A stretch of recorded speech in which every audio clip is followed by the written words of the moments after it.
I love that I'm always busy, it's always like a hands-on job and the family atmosphere.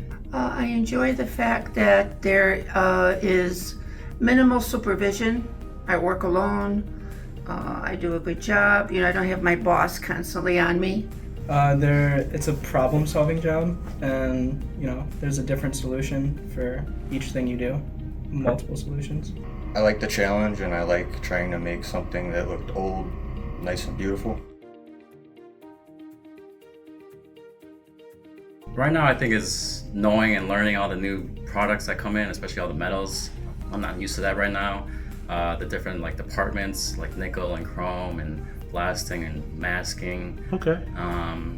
And I guess we have a lot of pieces and parts that come in. So they could be small or they could be really big and heavy. So dealing with those things is probably. So every day is different. Yeah, everything is different. Building the anodes, because you have all sorts of different aspects that you have to brainstorm, and wires go in different spots, and you have to fabricate frames for them.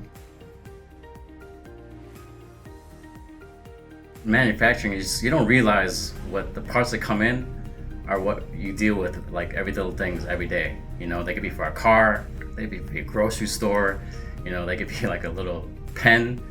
We deal with those things in manufacturing, and this is always going to be part of it. It's part of America, USA. It's manufacturing is part of our really big, huge industry, in this country, and being part of that, it's just going to keep on growing and growing. And yeah, I mean that's.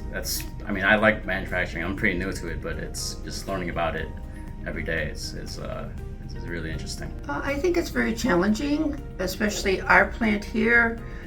We got young kids coming in learning how to do nickel, learning how to do polish, learning how to do chrome. I think it's very challenging, and we are a small family business here, so that's a plus too. Everybody knows everybody. It opens a lot of avenues. You can go into chemistry, you can go into chrome plating, nickel plating, polishing, a lot of different avenues you can go down.